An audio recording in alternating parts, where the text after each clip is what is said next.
The Honorable Ndindi Nyoro. Thank you very much, Honorable Speaker.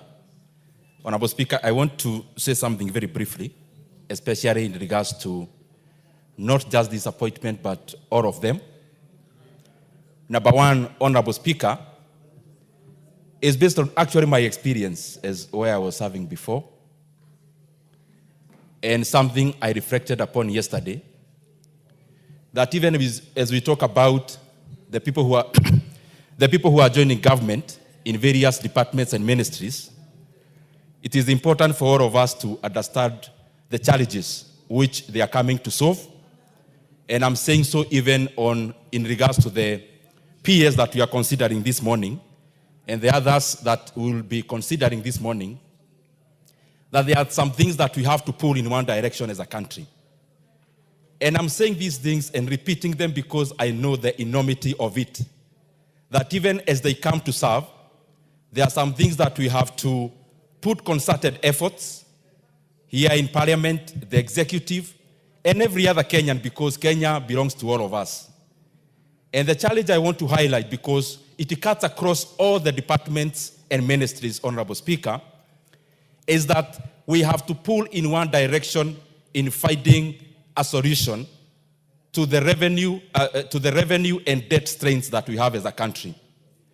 Honorable Speaker, part of the revenue that we collect as a country, because we are considering one department that is will be looking at our trade and especially regionally. Honorable Speaker, the challenge that we will have and the challenge that the nominees will have, Honorable Speaker, is to be able to find solutions within whatever area that we are serving, concertedly, that we find a solution around our debt and revenue. Honorable Speaker, I was in the point of saying that out of the revenue that we collect as a country, Honorable Speaker, currently now as we talk, and part of the challenge I saw yesterday the debate in the House around CDF and the release of that money, is basically because of the strain. That after collecting 2.4 trillion Kenya shillings, Honorable Speaker, after collecting 2. Order, Honorable Ndindi. I have a point of order. What is out of order, Honorable? Speaker, I'm listening to Ndindi Nyoro. Honorable Ndindi Nyoro is like he's in a lecture hall.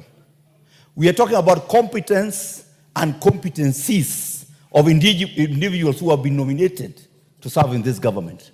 And we are considering their suitability. We are not talking about revenue. May I have the mic? What is out of order, I think it's still Honorable having hangover of having been a budget chair. You are out of order. You are obviously out of order. Well, I will allow him to debate. You have a few minutes. Please conclude. Thank you very much, Honorable Speaker. Some things may not need a response. Honorable Speaker, I was saying that out of the 2.4 trillion Kenya shillings, approximately we could correct as revenue, half of that money will be going into debt repayment. And therefore, Honorable Speaker, it is important that we must find a solution as a country. And I'm not here to blame anyone.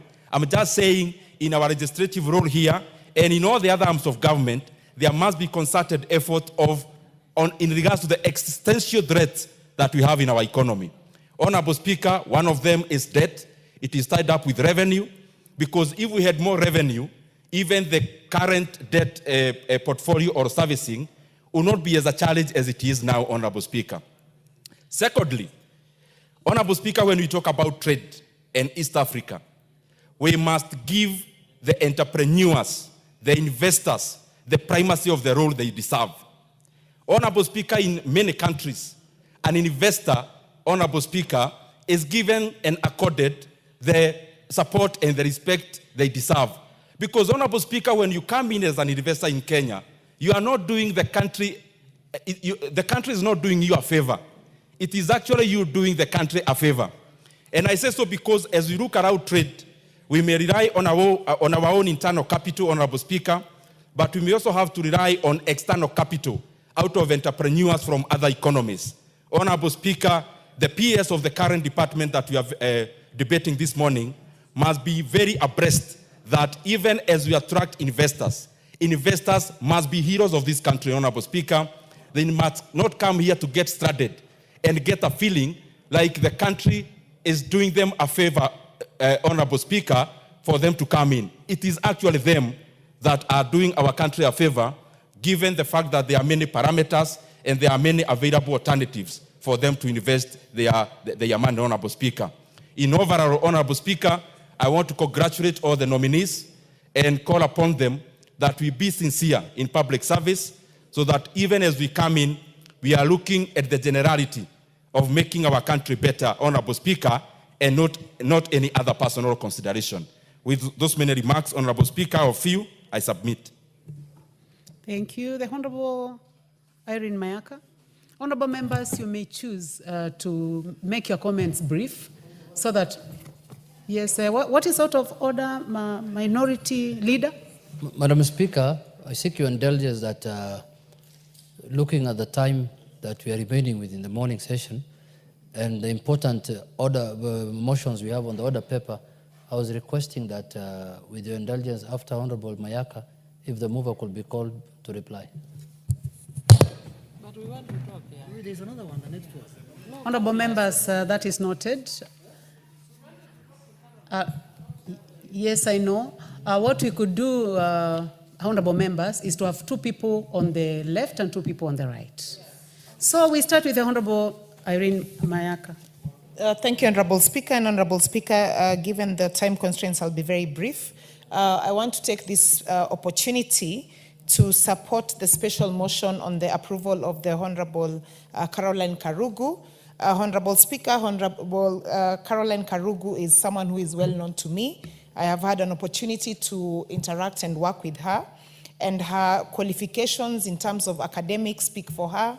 Her qualifications in terms of having an opportunity to work in the public space also speaks to her.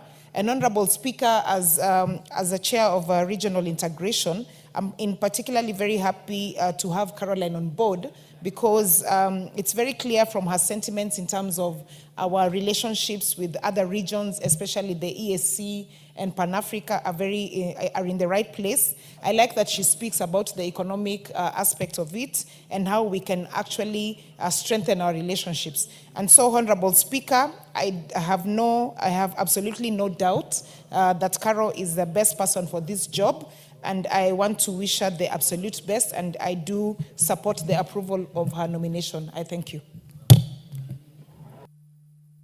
Very much. The Honorable John Waluke, member for Sirisia. Apparently the card is indicating that he is in the house. The Honorable Jared Okello, member for Nyando. Madam Speaker, I thank you, and I also want to join my colleagues in supporting the motion before us of passing the name of our dear sister, Caroline, Her Excellency, Caroline Karugu.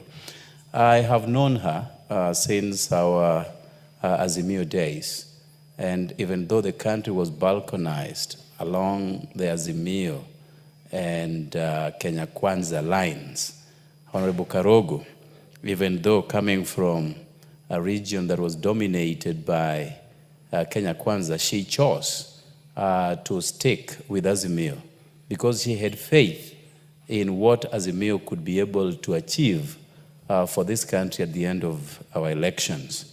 Honorable Speaker, there are people who flip-flop in politics. And even though Azimio lost, a loss that we contested and are still trying to figure out how it came to pass, Honorable Karugu never deviated from the bigger vision of sticking with Azimio. She played a pivotal role in Baba's African Union chairmanship quest, where she was part of the team that was